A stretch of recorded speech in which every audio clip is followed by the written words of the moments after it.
Hi, everybody. Welcome. Thank you so much for being here today. Book Passage is so excited for this event.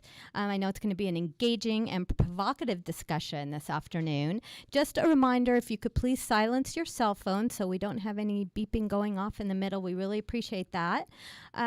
We are sharing this event simultaneously today on Zoom, and it will be available on YouTube if you'd like to watch the conversation again later, because I'm sure it's going to be so fabulous. My name's Allison Bainbridge, and it's my pleasure to introduce Dan Pfeiffer. So we live in a bubble here in Marin County. How many people here live in Marin? Okay, so most of you live in Marin. But also I think it extends, of course, to the Bay Area. And for many of us, that's both a comfort and a cause for frustration. Can be exasperating because we know we're living amongst others with similar frustrations and grievances about the state of politics in our country. And yet it's difficult to find productive ways to affect change because those minds we need to change and enlighten are mostly in other states. Thanks to organizations like Indivisible and Airlift who were outside, we do have ways of getting involved, but it can still be disheartening. So the #1 New York Times bestselling author and co-host of Pod Save America's latest book is battling the big lie. In this book, Dan shares how to combat political disinformation and dangerous lies of the right-wing propaganda machine. He explains how and why the Republicans have come to depend on culture war grievances, crackpot conspiracies, and truly sinister propaganda as their primary political strategies. A functioning democracy depends on a shared understanding of reality. America is teetering on the edge because one of the two parties in our two-party system views truth, facts, and science as their opponent. Battling the big lie is a call to arms for anyone and everyone who cares about truth and democracy. There are no easy answers or quick fixes, but something must be done, as we all know. Dan is a co-host of Pod Save America, as I said. He was one of Barack Obama's longest-serving advisors. He was White House Director of Communications under President Obama and senior advisor to him. He lives in the Bay Area. He's one of our local authors with his wife and their daughter and their son. So please give a warm Book Passage welcome for Dan Pfeiffer.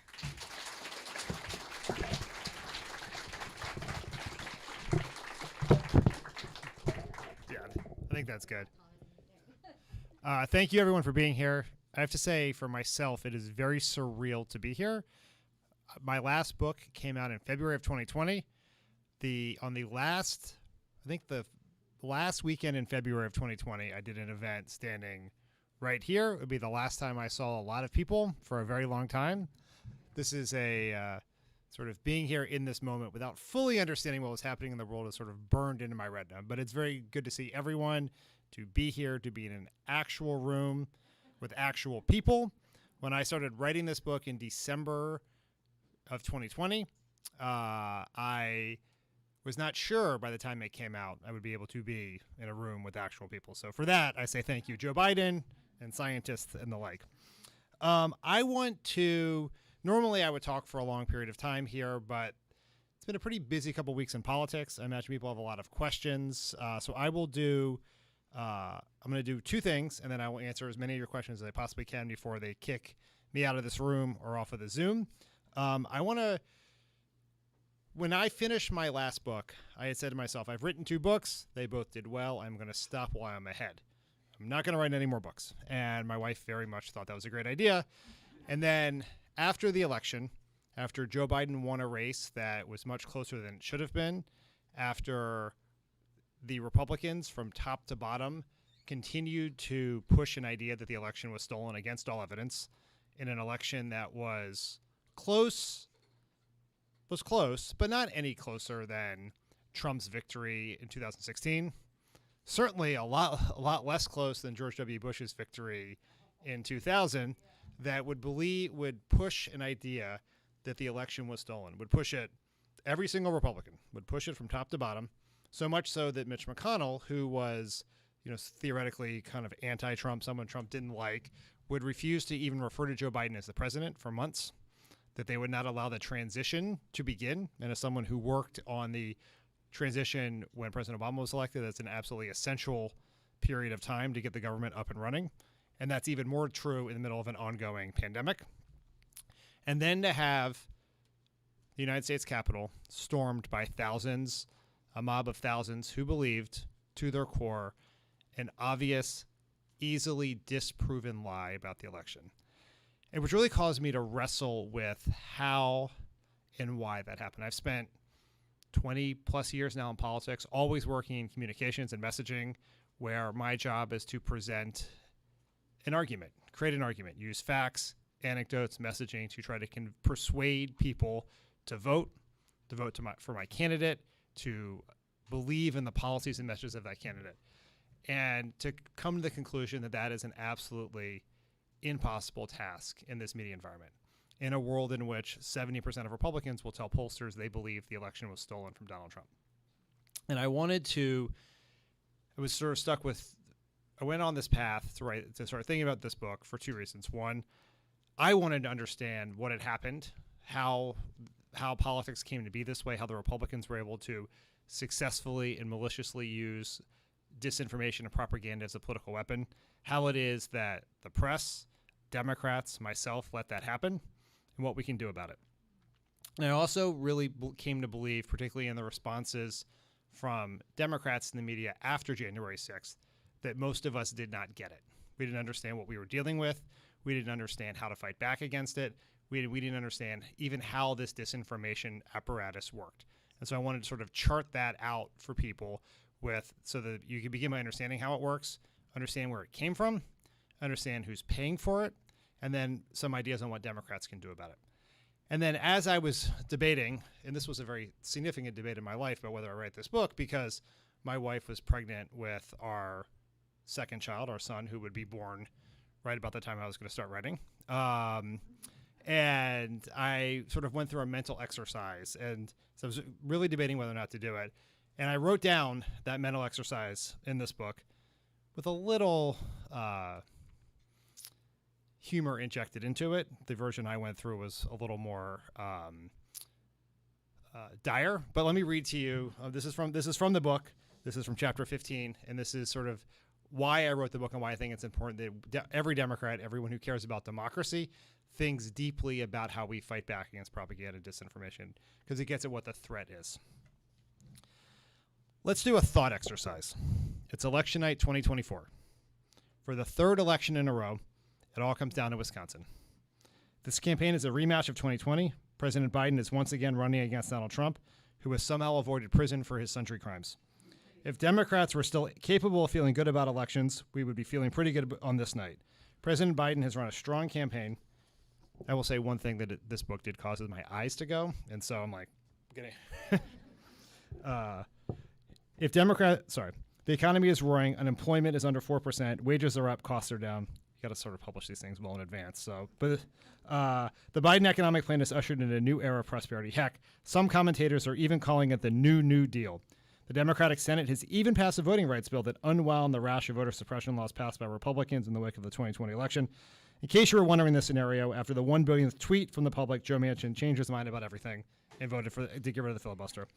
The pandemic is in the rearview mirror. America's oft-delayed return to normalcy is in full swing. We are once again gathering indoors, going to concerts, and generally socializing without fear of contracting a potentially deadly virus. Masks are worn only on Halloween, during surgeries, and by hockey goalies. Sure, we have to get it. We get a COVID-19 booster every 6 months, but Republicans and Democrats agree that this is a small price to pay. To use a term from political science, Americans are in a great effing mood. All Americans, that is, except Trump. The campaign hasn't gone well for him. He refused to participate in any of the presidential debates because the Biden campaign wouldn't agree to any of his chosen moderators. Tucker Carlson, Sean Hannity, Diamond, Silk, Jeanine Pirro, Jim Jordan, and a hologram of Rush Limbaugh. Trump's choice of podcaster Joe Rogan as vice presidential candidate has not turned out to be the political masterstroke Politico playbook believed. Many Americans are skeptical that the former host of Fear Factor, a man who made his living encouraging contestants to eat live cockroaches on television, should be a heartbeat away from the presidency. And the Republican National Committee's decision to host the party's convention in authoritarian Budapest was not the messaging bonanza for which Trump had hoped. Biden is a clear favorite for re-election against the twice-impeached two-time loser of the popular vote, but there are, of course, obstacles. The Electoral College continues to dramatically favor Republicans. Although Biden is widely expected to exceed his 2020 popular vote margin, the election will once again come down to a couple of states whose populations are just a little bit more MAGA than the rest of the nation. This is worrisome for many reasons, not the least of which is the fact that the safeguards that prevented Trump from stealing the 2020 election are no longer in place. Republicans now control the House and the Senate, and the brave election officials who were the bulwark against the big lie last time around have all been purged. In their place now is a coterie of conspiracy-believing opportunists, not so well-hidden MAGA sleeper cells, waiting for the signal to overturn the election. Election nights have taken on a familiar but painful rhythm. The redder rural counties report first, and the Democrats wait with broken glass in their stomachs for the big cities and the mail ballots to come in. We listen to every word uttered by Steve Kornacki and read every tweet by a nerd named Nate, straining for threads of hope. Are there enough votes left to overcome Trump's lead? In 2016, there weren't. In 2020, there were. In 2024, there's real optimism that not only will Biden win, but he will win by a margin large enough to render the inevitable big lie 2.0 moot. As we wait with an underlying dread for the votes to be counted, we are Democrats after all, there is some evidence that 2024 will be the election we hoped for in 2016 and 2020, the electoral ass-whipping that Trump so richly deserves. Based on early returns, it appears the MAGA base has not turned out at anywhere near the levels of the previous campaigns. With most of the other battleground states decided, Wisconsin will be the one deciding the next president of the United States. As we wait and wait for the votes in the Democratic strongholds of Milwaukee and Madison to come in, CNN and MSNBC fill airtime with blathering pundits and pointless interviews. Democrats are either dismissive or blithely unaware of what is happening in the right-wing media ecosystem. 7 in 10 Republicans still believe Trump was the actual winner in 2020, but that was an incredibly close election, conducted in the middle of a once-in-a-century pandemic. If Biden wins by more this time, the big lie will fall on deaf ears, won't it? On CNN, just as Rick Santorum is confirming his status as America's dumbest pundit on one of those 8-person goat rodeos masquerading as roundtables, Wolf Blitzer interrupts for a key race update. These updates can mean anything from that the election has been decided to Jake Tapper needs to use the bathroom. With a new batch of votes from Milwaukee and Madison, Blitzer says Joe Biden has now taken a 150,000 vote lead in the state of Wisconsin, and CNN is prepared to declare that Joe Biden has been reelected President of the United States. A bigger popular vote win, larger margins in the battleground states, surely any effort to sow distrust in the integrity of the election, let alone overturn the election, will be a fool's errand. While we are all listening to the dulcet tones of David Axelrod on CNN, or geeking out on Kornacki's knack for back-of-the-envelope math on MSNBC, over on Fox, a different conversation is happening. It is all conspiracy mongering and nonstop reporting about specious claims of imaginary voter fraud. The same folks who lied about 2020 are lying about 2024. Even though Mark and Cheryl repeatedly promised to do better, Facebook has once again been chock full of disinformation about mail-in ballots and the integrity of the electoral process. There are stories about dead people who registered to vote, about boxes of mail-in ballots found outside of a Smoothie King. Each of these unproven, out-of-context allegations has been shared thousands, if not millions of times. Trump has echoed these false claims on the stump and in his Truth Social posts. After the other networks call the election for Joe Biden, Fox refuses, based on the same trumped-up bullshit it has been peddling for months. And as Joe Biden's giving his victory speech in front of a raucous COVID-19 free crowd in Wilmington, Delaware, Trump calls in a Fox, which is refusing to air Biden's speech. The fake news is at it again, he says. I won this election. The Democrat mayors, elites, and illegals are trying to steal it. It's mail fraud and fake votes. We have to take our country back. The big lie is Sleepy Joe won. It makes no sense. This is the ranting of a sad, deranged man. But that hardly matters. People tune in. And Trump's MAGA base buys every word. Using a smuggled phone, Steve Bannon starts a Facebook live stream on Dan Bongino's page from the toilet of the federal penitentiary that has been his home for the previous 18 months and will be for the next 7 years. It's time for real Americans to stand up and take our country back, Bannon says. Every Republican has a duty to stop the steal by any means necessary. At first, Republican officials are dismissive of Trump's claims. They make promises to honor the election. In a sign of good faith, Mitch McConnell heads to the White House for a photo op with Biden. The blowhards on Fox go bananas. Tucker Carlson calls on the viewers to protest the Vichy Republicans unwilling to fight. Protesters show up at GOP offices. Not long after, Rudy Giuliani is called to testify before the hastily convened Special Congressional Committee on Voter Fraud. The former New York City mayor, arriving with crates of affidavits from supposed witnesses who claim voter fraud, spins an incredible and not-so-sober tale of foreign and election interference that has all of the logical consistency of QAnon. One by one, the Republican leaders announce that they will not vote to certify the election. The Republican governor of Wisconsin announces that his own hastily formed commission, this one helmed by former Trump aide Stephen Miller, has found sufficient evidence of foul play. Therefore, he will not certify the election. Instead, the Wisconsin state legislature will send a slate of electors who intend to cast their votes for Trump. Michigan and Pennsylvania quickly follow suit, denying Biden the requisite 270 electoral votes. Despite no real evidence of malfeasance and a larger margin of victory, another big lie takes hold. this time faster and with more force. America faces its greatest political crisis in history. The person who won the popular vote and the Electoral College will be denied the presidency. That is what we are facing. The clock is ticking. The consequences are real. The threats are growing. And when I wrote that many, many, many months ago, it seemed like an absurdist take on a very real threat. But as we sit here today, the Republican nominee for governor in Pennsylvania is someone who ran on the specific pledge that if he was elected, he would send Pennsylvania's 19 electoral votes to Donald Trump, regardless of what the voters thought. That man, Doug Mastriano, is down by 4 points in the polls. The leading candidate in Michigan for governor is a man named Ryan Kelly, who last month was arrested in his home by the FBI for his participation in the January 6th insurrection. After news of his arrest made it into the Michigan press, he went up in the polls. Similar things happen in Arizona, in Nevada, and all across this country. And that we are facing a very real threat. That threat is powered by a massive disinformation and propaganda apparatus that the right wing has been building since the 1960s. It has grown in force and power over the last 10 years.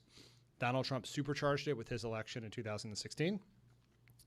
That apparatus, which we think of as being sort of started by Roger Ailes and Rupert Murdoch of Fox News, has been funded by, as it has grown and metastasized across this country, has been funded by right-wing billionaires looking to seize political power in this country.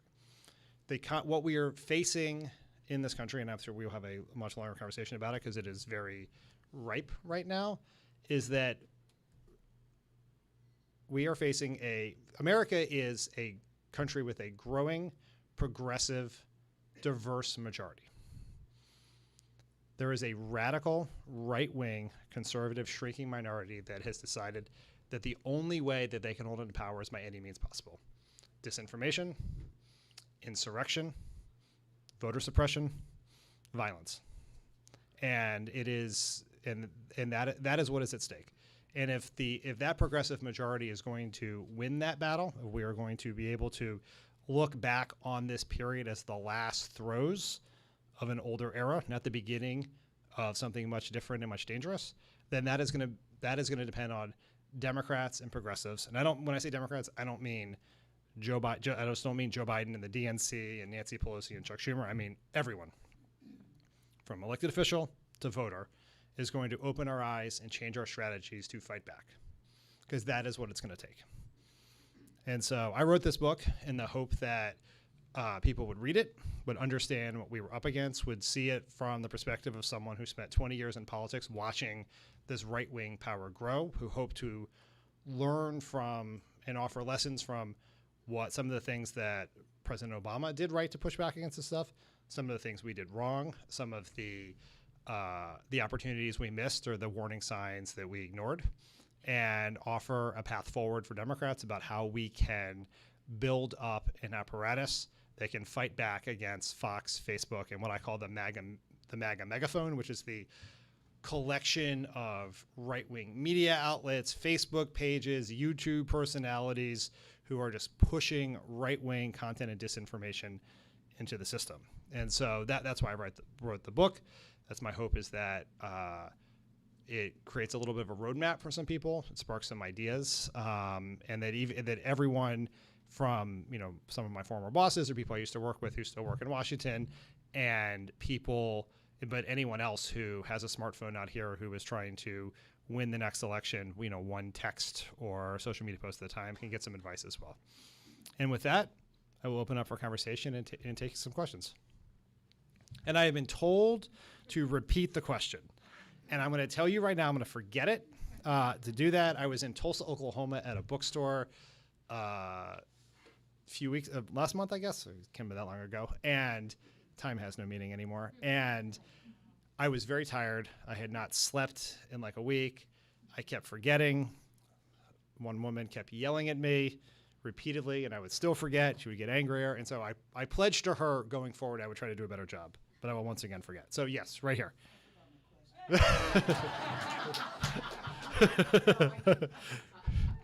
lot of us might think that the Lincoln Project, the Republicans, those guys are better I'm gonna repeat the question for everyone. So, what do you think?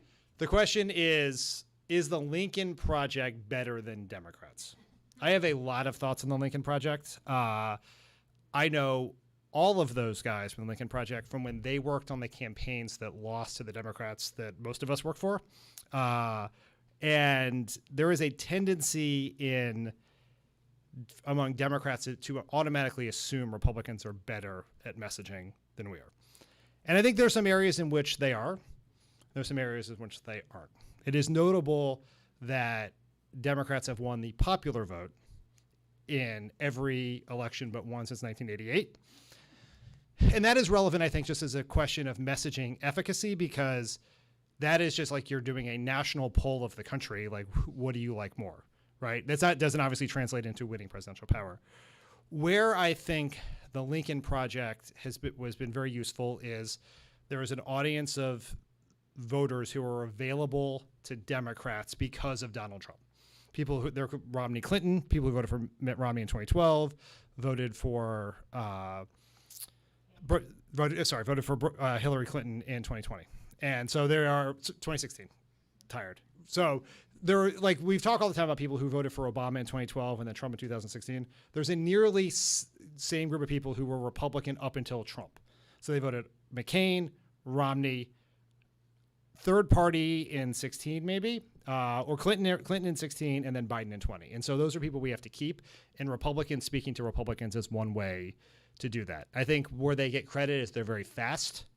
There have been studies that have been done. Now, these studies are done by, and I talk about some of them in the book, that are by interested parties so may have some biases, Democratic groups, that find that the ads that speaking for myself, at least, partisan Democrats love the most from the Lincoln Project are the least effective with swing voters.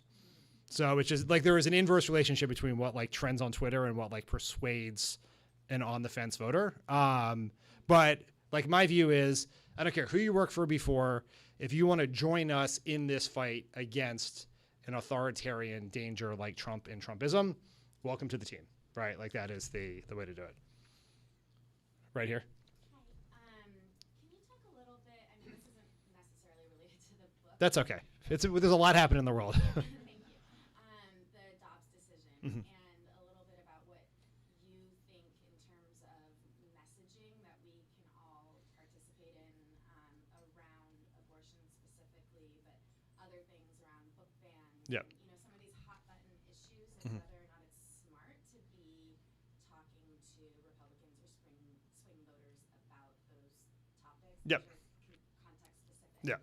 So the question is about the Dobbs decision, how we should message it, and whether it makes sense for Democrats to wrap that decision around some of the other, and I'm using air quotes here, cultural war issues like book bans and like the Don't Say Gay law in Florida and stuff like that.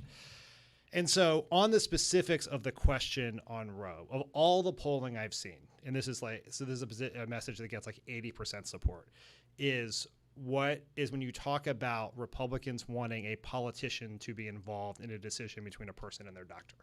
Like that, like in getting involved in that decision is what even Republicans, like 40% of Republicans, do not like. And so that's the best way to frame that decision.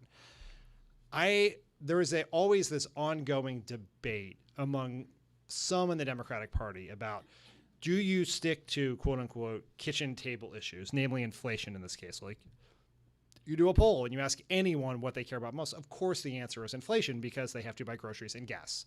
And those things are now more expensive. And why wouldn't you? Obviously, you're going to care about those things. They're immediate to you in that, and they happen to be, inflation is, most noticeable in the things you can't change, right? You still got to feed your kids. You still got to drive to school and work and all of that. And so that inflation is number one.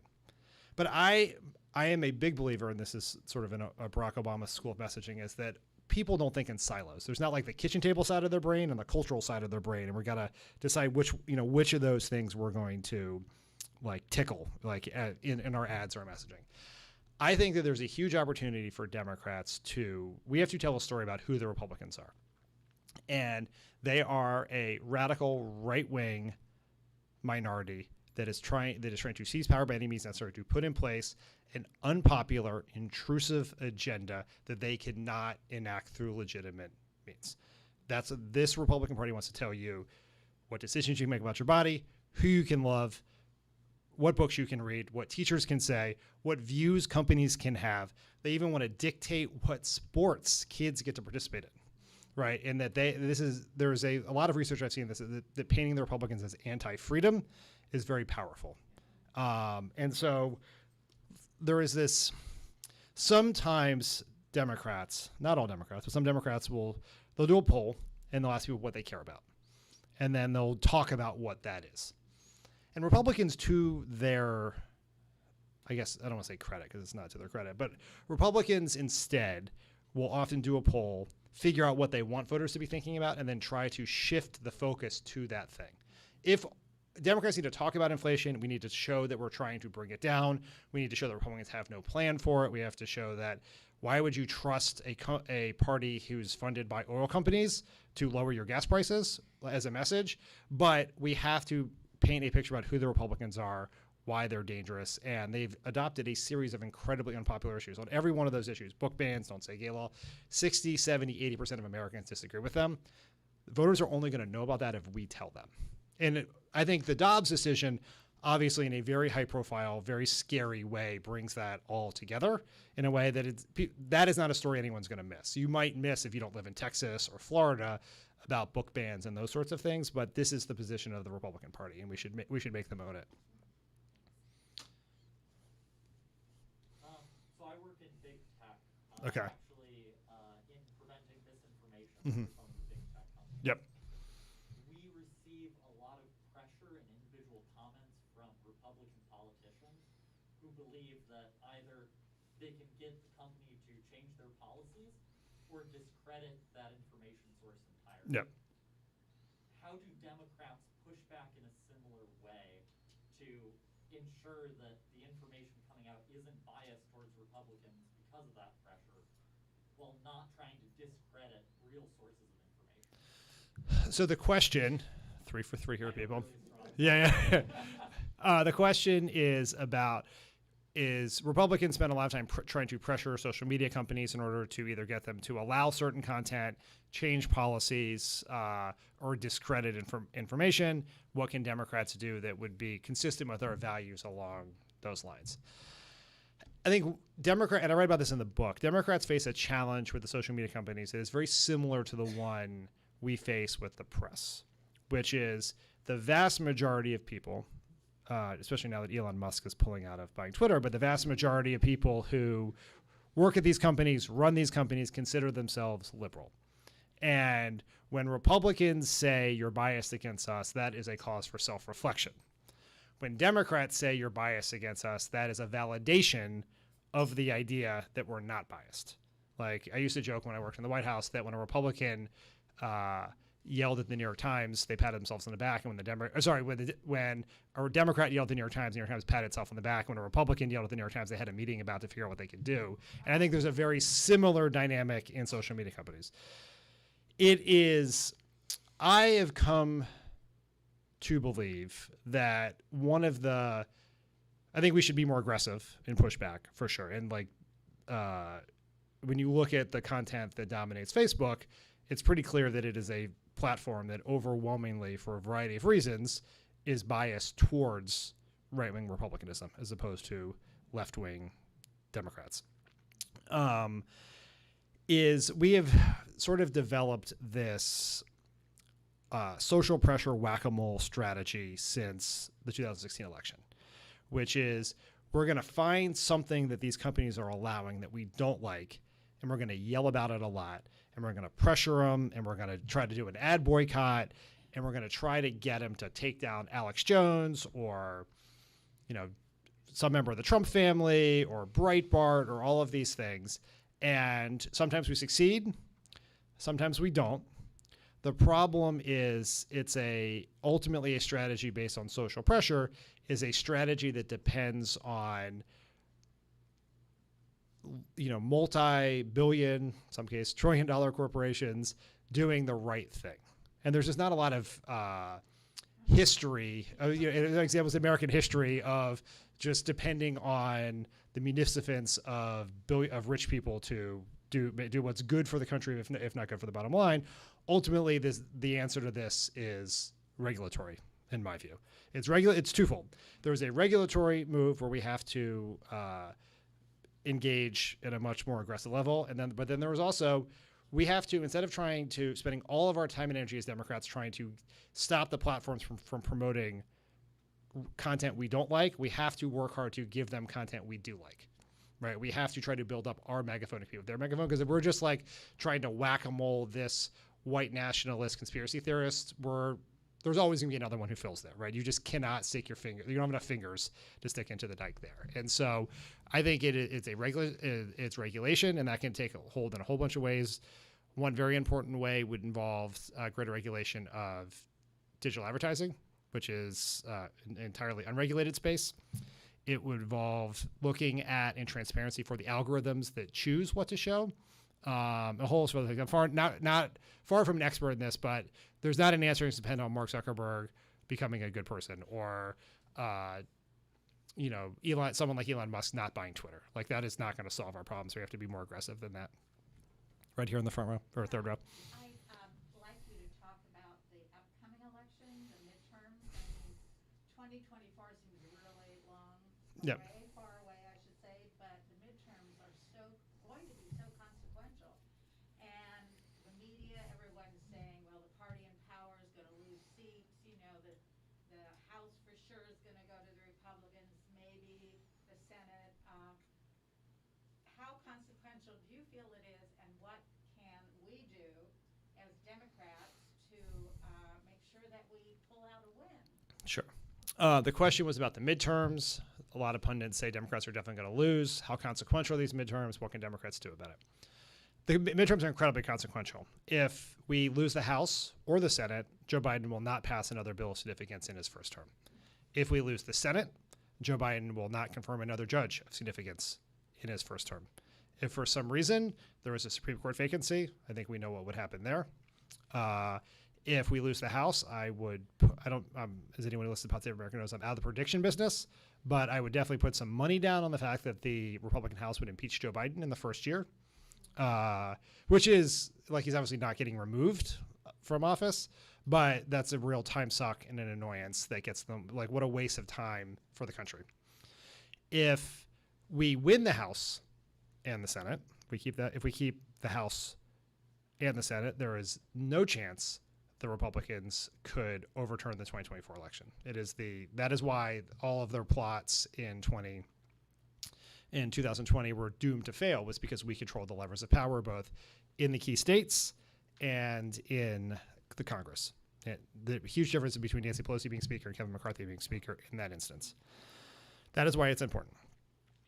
I really wrestle with how to talk to people about these midterms, because I think it's really, a lot of people felt burned by 2020, and that we told, all these Senate seats were in play, and like, if you just give money to this, to Barbara Bouyer in Kansas and Dr. Al Gross and Sarah Gideon, like, we are going to win and we're going to get 56 seats, right? And we're going to take down, people were told for a year and a half to give money to Amy McGrath because she could take down Mitch McConnell. And I think we as a party have to do a better job of being honest and forthright with our voters. I think one of the things we just make a huge mistake doing is we're unwilling to have hard conversations with people like they're adults.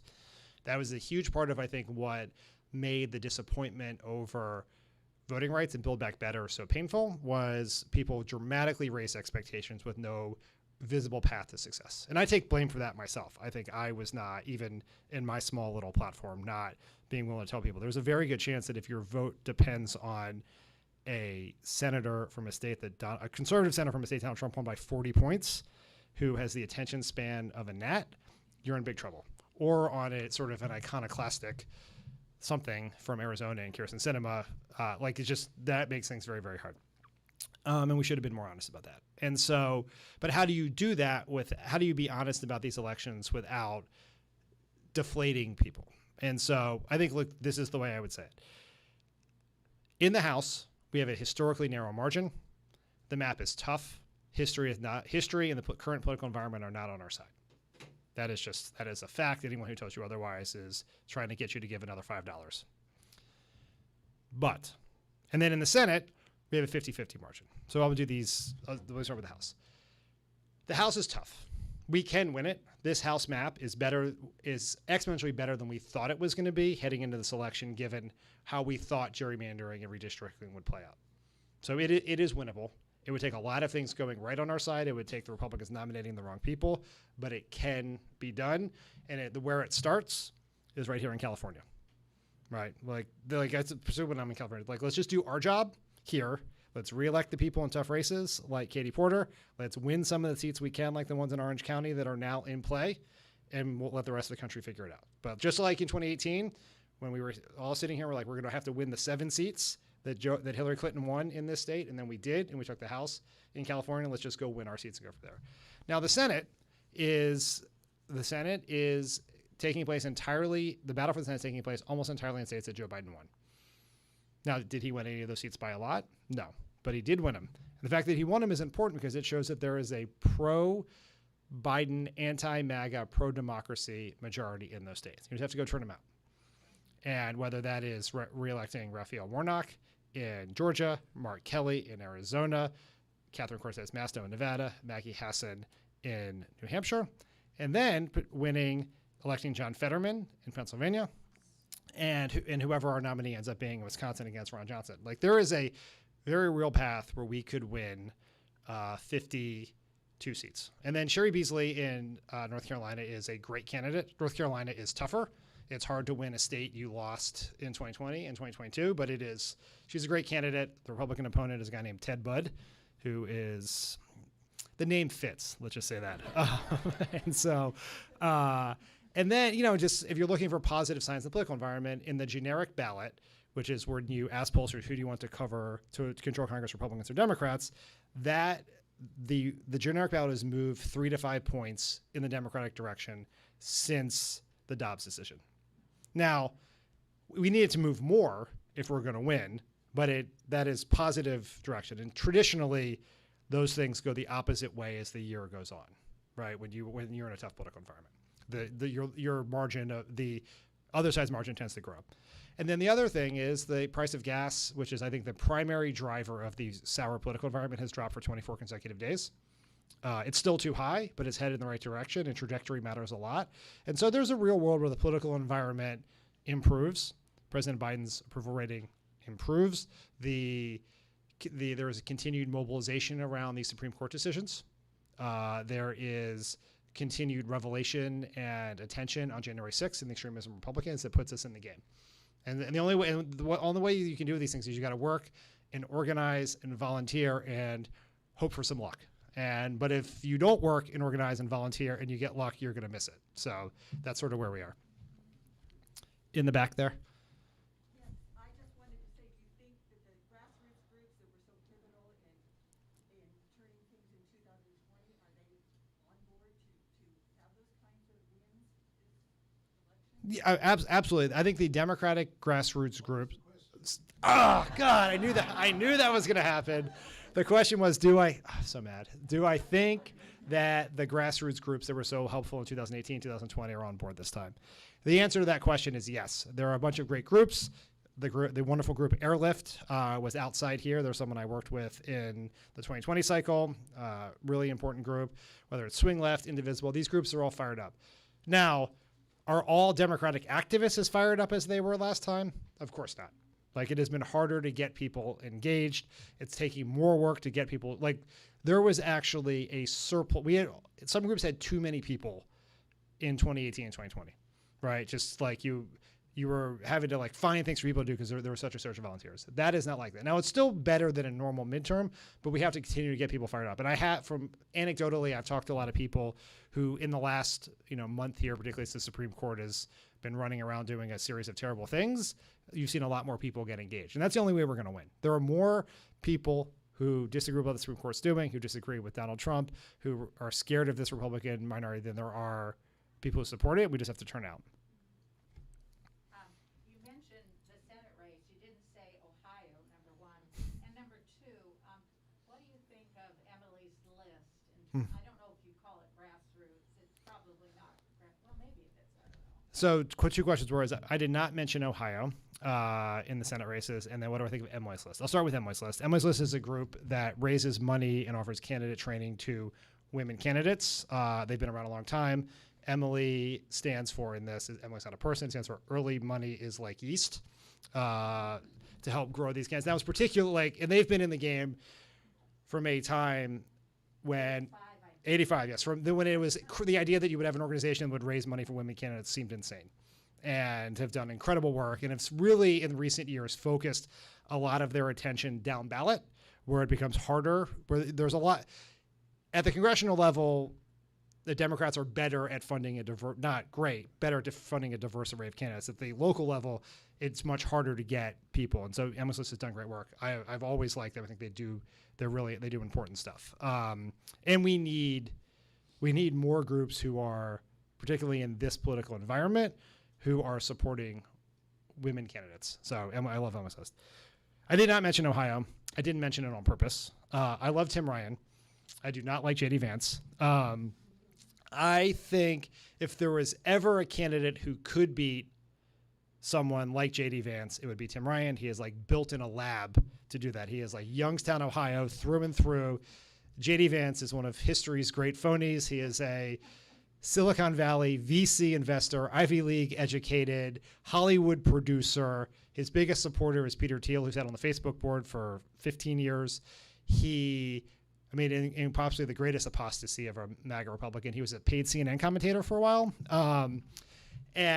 But this is one of the cases where I want to be like honest with people. Hillary Clinton lost Ohio by 10 points. Joe Biden lost Ohio by 10 points.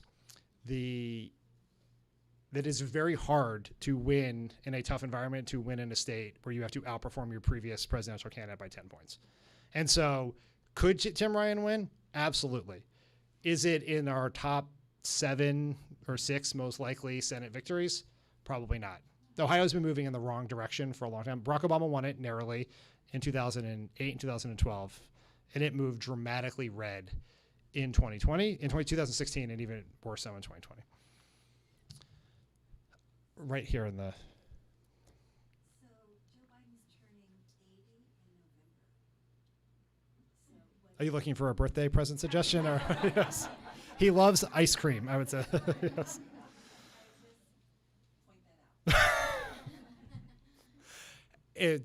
The question, I think I know what the question is.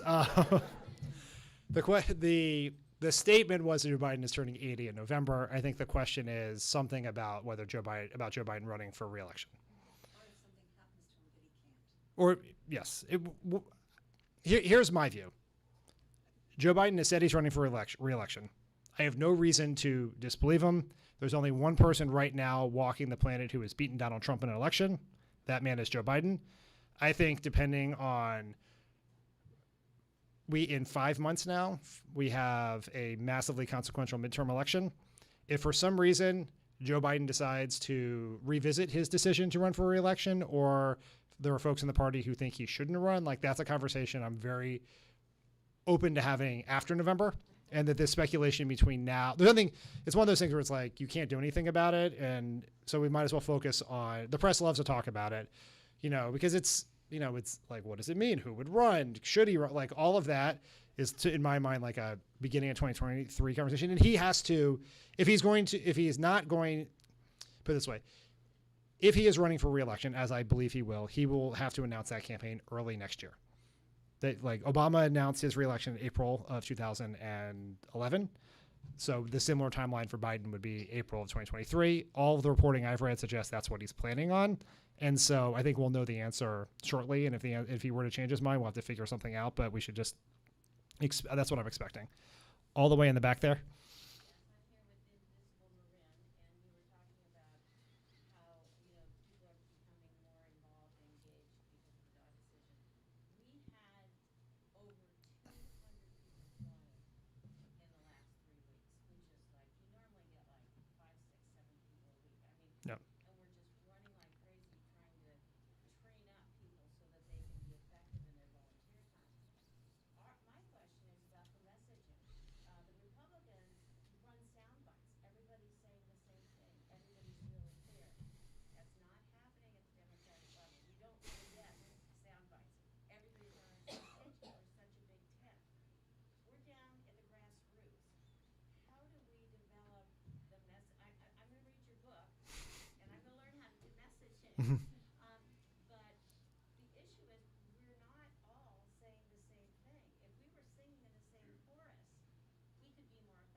Okay, so before the question, I'm working at this, people. There was some good news that Indivisible Marin, 200 people have joined since the Dobbs decision. That's a huge surge for them, which I think is great news. Like that, and fits with what I'm hearing anecdotally all over the country about people re-engaging after that decision.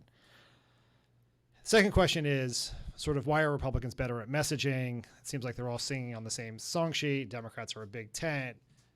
Why can't we get it together? So I'm going to ask a question here, and you can shout out your answer. But who do you think the best Republican messenger is? Eric Swalwell. Republican. Yeah. Yeah. I mean, it's, Fox News. yeah. Tucker Carlson, right? Or whoever, right? The point is, if you sort of think about I'm not saying our leadership for all of their many great accomplishments are the best messengers in the world, but look at the Republican leadership, right?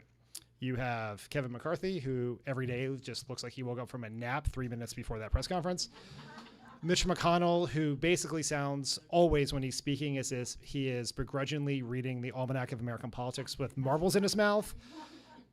Donald Trump is Donald Trump, who sometimes has very good messaging instincts, but also has a very short attention span, is often distracted by whatever is in his worst interest. You have the most vocal and well-known members of the Republican House caucus are Marjorie Taylor Greene, Lauren Boebert, Paul Gosar. I mean, what I think that the problem for Democrats is not that Republicans are more disciplined than us. They're not. They're actually much less disciplined. Like, we don't have members going to white nationalist conferences every 3 weeks.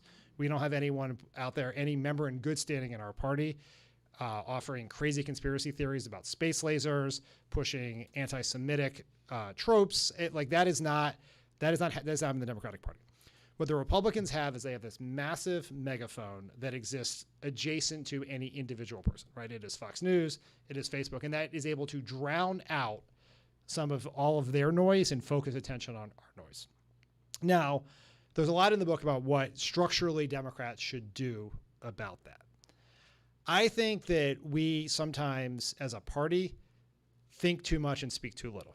Like, I don't think you don't need the perfect words. You don't have to have the most finely tuned message. We just have to get out there and make arguments, right? And there are, I have ideas on those arguments. Other people have ideas on those arguments.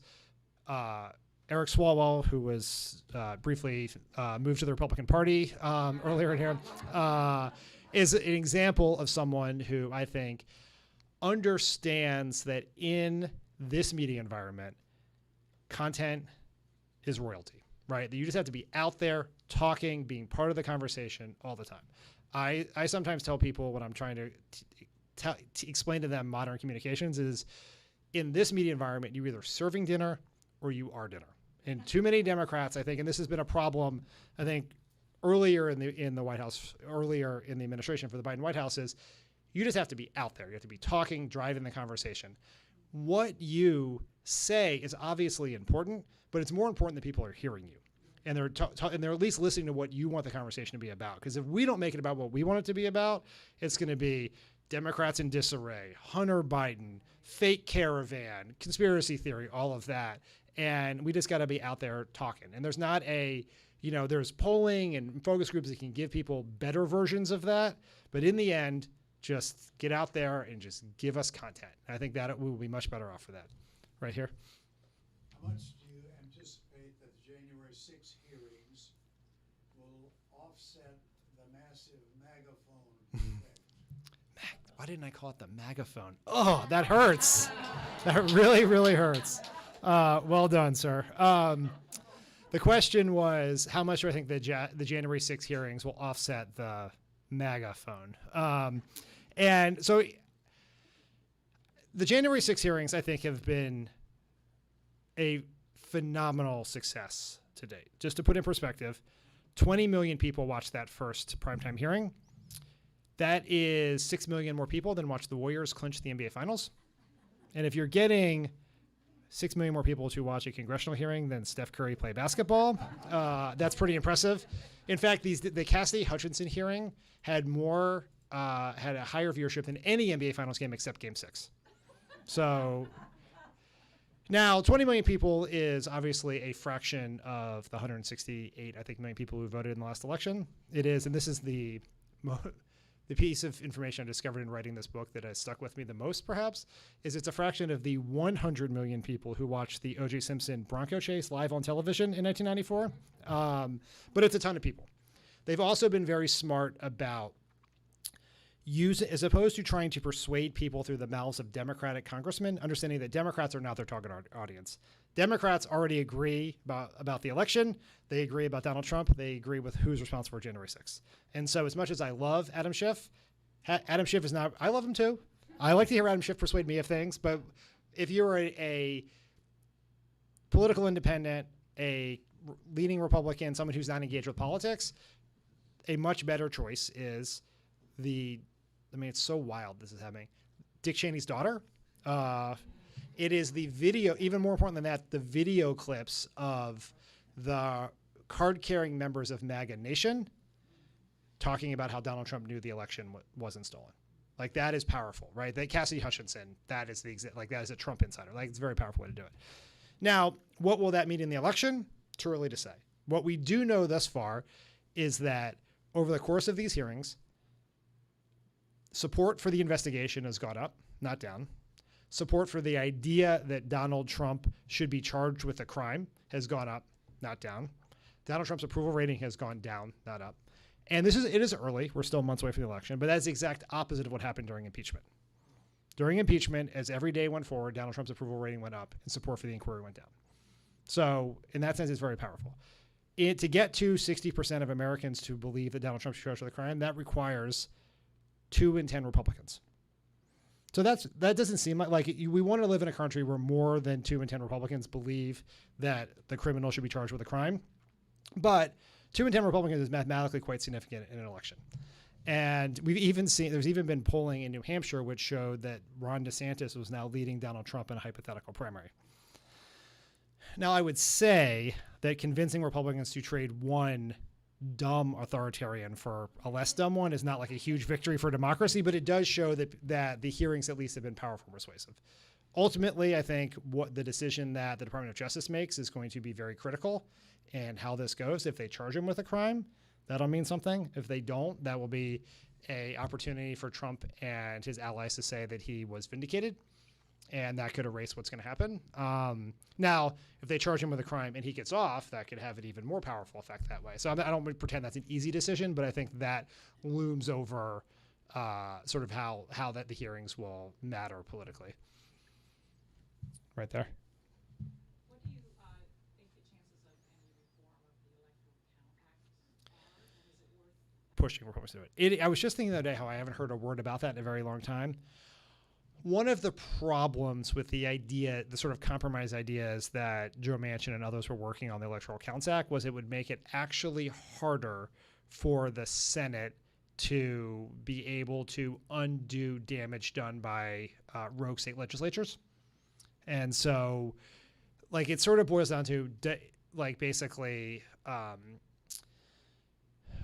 sort of reiterating that the vice president does not have the ability to overturn the election results.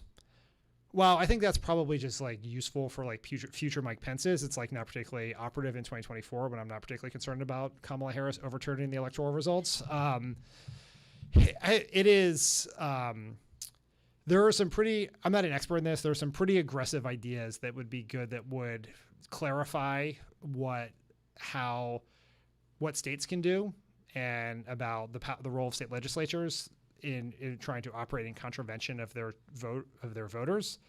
That is not on the table in a Republican compromise right now, which seems pretty dangerous. So I'm sort of kind of ambivalent on it. It doesn't seem like what is possible is particularly helpful in our coming insurrection scenarios, but in a world in which we kept the House, we kept the Senate, and we got rid of the filibuster, and you could do some real important work that didn't require the acquiescence of Mitch McConnell, who is keeping an insurrection in his back pocket, I think it'd be a great idea. Right there.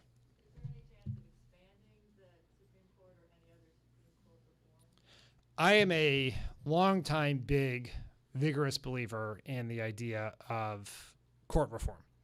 Court reform including term limits, court reform, including a code of ethics. I would be very supportive of a age limit where judges would move to senior status at a certain age. And I'm a big believer in expanding, adding 4 justices to the court. The reason you add 4 is because the reason we have 9 is because there were 9 circuits. There are now 13 circuits, and so that is a very logical reason to do that. People treat court expansion like it's some sort of nuclear weapon in the battle against norms, and that's insane. We have changed the number of justices several times. We even changed it to avert a political crisis when impeached but unremoved President Andrew Johnson was still in office. We reduced the size of the court so he could not, the Congress of the time, I'm not that old yet, so he could not appoint someone. And when he was out of office, they put it back up to 9. And so the number 9 is not in the Constitution. Many legal scholars believe that court expansion, jurisdiction stripping, funding are all weapons that Congress can and should use as a way to have some accountability for the court. Because right now they have no accountability. There is no code of ethics. There are no rules for recusals. Apparently your wife can plot an insurrection over text and you can rule on the legality of said insurrection at the same time. You can lie, as Clarence Thomas did, or about the income sources of your wife without ever mentioning that she was getting paid hundreds of thousands of dollars by right-wing groups whose cases came before you. There's no accountability. So I think we have to do that. We are a long way away from implementing such a plan. There is a bill called the Judiciary Act that has about 24 sponsors in the House, I think, and a handful of sponsors in the Senate. It was introduced by Ed Markey. In the Senate, Elizabeth Warren supports it. Tina Smith supports it. Support for it is growing. But it's still, and public support for expansion now exceeds opposition for the first time in polling history since the Dobbs decision. So there's a growing momentum for it. Look, ultimately, I think if we don't fix the courts, democracy is not going to make it because when I did this, when I was here 2 years ago, my daughter sat right there. And I always tell this is like the most depressing thing I ever tell anyone, but when Brett Kavanaugh is the age that Ruth Bader Ginsburg was when she passed away, my daughter will be in her mid-30s. She turned 4 last month. So we have to, we're gonna be in a world where there is this yawning, growing gap between where the country is, what the electorate has decided, and a Supreme Court majority, 5 of whom were appointed by presidents who received fewer votes than their opponent. And that is just not sustainable. You're going to end up in a very dangerous place. People are going to stop listening to it. I get so much pushback from Democrats that I deeply respect about pushing for court expansion because they say, well, it's going to destroy the legitimacy of the court. And my argument is, well, one, it's that horse is well outside the barn running up the hill. But ultimately, if you want to save the Supreme Court, you have to fix it. You have to reform it. And that's the only way to do it. And I think expansion has to be part of that. I was listening to a very informative podcast that Ezra Klein did with Larry Kramer, who used to be the dean of the Stanford Law School, that I very much recommend. But Larry Kramer talked about an idea that someone had, which would not solve all of our problems, but I think would help the court a lot, which is that basically every 2 years you would appoint another justice. And the longest serving justice would go to senior status. So what the idea would be to drain the drama out of confirmations, not making each one less consequential where you have to appoint the youngest person you possibly can. Like I used to joke that if I was president, I would get a list from all the law schools of the best law students and the mile times for various runners, and I would just match the list and find the youngest, the person with the best mile time who was also the best law student, and I would point him on the court the next day. But if you did it, you could have a more normal process where the whims of the court would change more often, and you wouldn't be locked into these situations. That was a pretty interesting idea. Senior status is basically a way to deal with the fact that lifetime appointments are in the Constitution. And so you would still get paid. We would still pay these people. They would not really work that hard. They would fill in on when you're down a justice for because under this theory, we're also putting in place ethics reform where people would have to recuse themselves. Think about when Mitch McConnell was stealing the Scalia seat for Donald Trump, the court had only 8 justices for a year, basically, and therefore could have ended up in a situation where they were constantly deadlocking on everything and not hearing any cases. Under this world, you'd have this like reservoir of justices in the bullpen who would be randomly called out to come serve on that. And then there's other duties in which they could fulfill around like the shadow docket and some other things like that. Let's do all the way in the back there. You.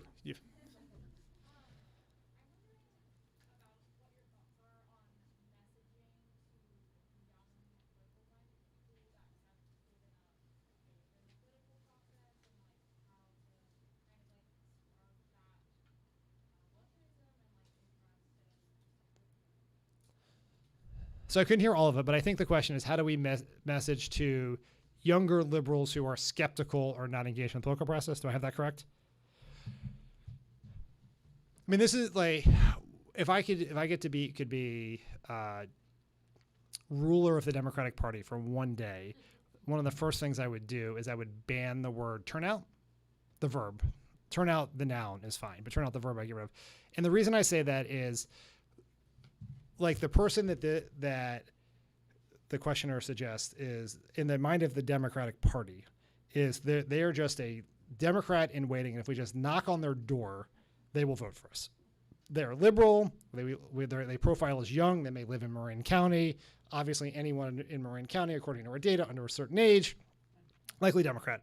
And the only reason they're not voting for us is not because we haven't persuaded them of the merits of voting for us, or persuaded them that we can deliver on our promises, or persuaded them that we care about the same things that they care about. It's just we haven't called them enough. And so we have to develop this mentality where everything is persuasion. We're trying to persuade people to go from voting for Republican to Democrat. We're also trying to persuade people from going to not voter to voting for Democrat. And that's really important. And I think there is 2 steps to this, particularly with young voters.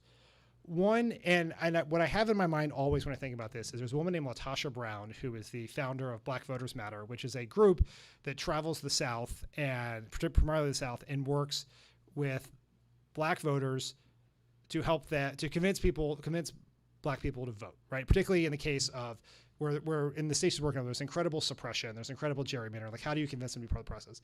LaTosha is one of the people who work with Stacey Abrams and a bunch of others to turn Georgia blue over the course of a period of time. Incredibly, incredibly smart, important woman. And what she said to me many years ago was, non-voters are not apathetic. They've actually made a very specific decision not to vote. And we have to treat that as such. We have to listen as to why they haven't voted. We have to try to persuade them to vote. We have to show them that their vote matters. And if we do convince them to vote, we have to deliver on what we told them we were going to do. And so I think in this case right now, where I think you and I hear that from young people all the time, that, I voted in 2020 and they said they were going to do this, and we won Georgia, and these things didn't happen. And I think there's 2 things to say about that. One is we have to do a better job of saying what did get done, because a lot did get done. And is it everything? Absolutely not. But you don't get everything in one time. Progress, as Barack Obama used to say, progress does not move in a straight line. But you have to show what we did do. The fact that with the American Rescue Plan, Joe Biden and congressional Democrats passed the most progressive piece of economic legislation since the Great Society. They, with the child tax credit, for a period of time, have child poverty in this country. Mailed stimulus checks to millions of Americans. The fact that we are sitting in this room and that every American who wants to get a vaccine can get one is because of Joe Biden. Joe Biden actually got 19 Republicans, including Mitch McConnell, to vote for his infrastructure plan, which is going to grow the economy, create good jobs. Joe Biden is the most vocally pro-union president since FDR. Joe Biden has confirmed more federal court judges at this point in his presidency than Barack Obama and Donald Trump combined. Joe Biden put the first Black woman in this country's history on the Supreme Court. He has used every tool within the federal government to try to undo the damage that Donald Trump did so we can have cleaner air, clean water, and a planet to live on. He is someone who cares enough about climate change that he made us his chief economic advisor, Barack Obama's climate advisor, so that thoughts about climate and green energy go into every single decision his administration makes. He has the most diverse cabinet in history. He has the most diverse administration in history, and is fighting to do so much more. And I think that has gotten lost because we have spent so much time, for reasons that are totally understandable, thinking about the things that didn't happen.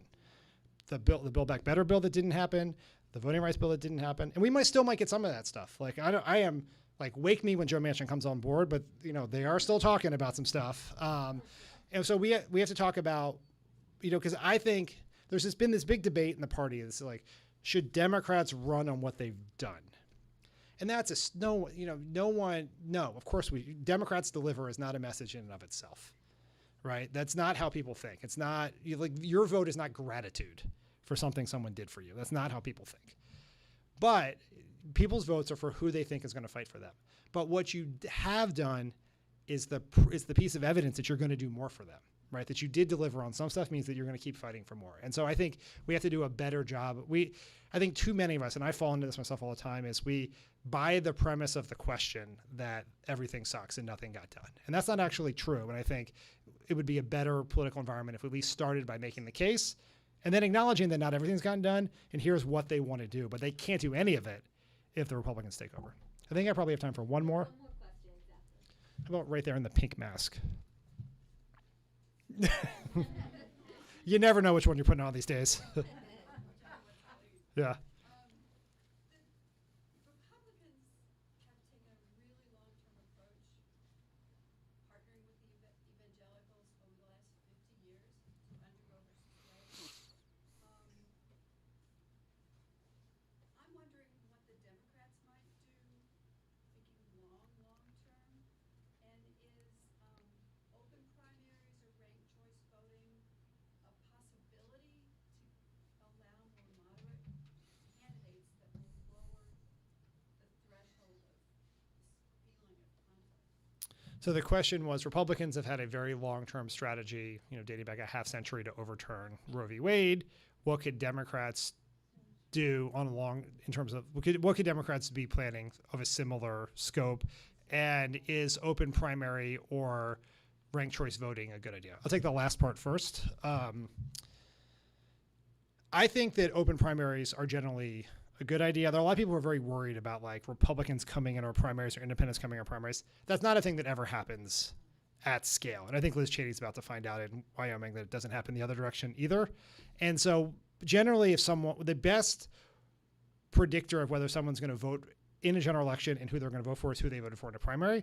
So bringing people into the process is generally benefits you quite well. I think Barack Obama did incredibly well in 2008 in open primaries. When we were in the course of that whole election against Hillary Clinton, the best predictor as to whether Obama would win that state or not was whether it was an open primary, because independents and people who were not registered to vote in a party came out to vote for him. And it wasn't that a whole bunch of George Bush Republicans came to vote for Obama. It's a bunch of people who weren't paying attention to politics until they saw Barack Obama, and therefore had never voted in primary before, had never even bothered to register for either of the party. They were, in some states, the independent or unaffiliated voter is larger than either party, came out to vote for Obama. And so I think that there is an argument for it. Ranked choice voting is something that I believe the Democrats should adopt it in our primaries, in our presidential primary, because I think it would give us some of the benefits of one of the rare benefits of the Iowa caucus is you get points for coming in second, third, and fourth. And that actually, I think, leads to a less burn down everyone around you mentality. The campaigns in Iowa are generally quite positive, because if your candidate does not reach a certain number at a caucus, you get to go vote for someone else. So you never want to be the one who is the enemy of someone else. And so I think there's real choice to do that. I do like jungle primaries like we have here in California. I think that is helpful. In terms of long-term endeavors for the Democratic Party, it is exactly true that Republicans and Republican donors have invested money and time and energy into the blocking and tackling scut work of building political power at the local level, right? And they've had this huge benefit that it's really been the Koch brothers who funded 80% of that, right? candidate training, school board elections, local grassroots organizations, and that has not happened on the Democratic level. We have not had up until recently any sort of patrons who are willing to spend that money. It's somewhat easier for Republicans because it's a business investment. Ultimately, the Kochs will elect Republicans because Republicans will lower their taxes and give them freer reign to pollute water, right? So it's a business expense. Democratic billionaires, rich Democrats, are often giving money for the express purpose of raising their tax rates, which is a very noble endeavor, and many, many Democrats do it. But sometimes it's harder to get funding at the scale that Republicans have. That has changed since Trump. There have been some very wealthy folks who have been willing to invest in some very important organizations that are doing, it's not just like campaign to campaign, it is recruiting and training local candidates.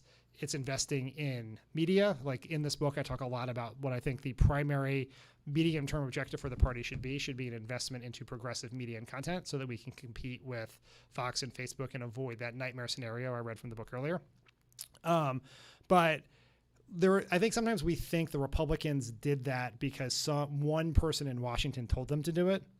That's not what happened, right? It was a bunch of different efforts that were funded by one group that coalesced. And so we don't need to wait for some person at the DNC to say, do this. We have to all do a bunch of things. And I think if we are able to have the success we hope we have, we'll look back 10, 20, 30 years from now and say, remember in 2017 when Indivisible and Swing Left was formed and Run for Something happened and those former Obama Yahoos started Crooked Media. We did all of these things, and that led to an era of progressive power and policymaking in this country. I think a lot of the seeds of that, started in the Trump era, and they continue. And it's up to all of us to stay engaged and make sure that happens. Well, thank you to everyone for being here on a Saturday. It's great to see all of you in person.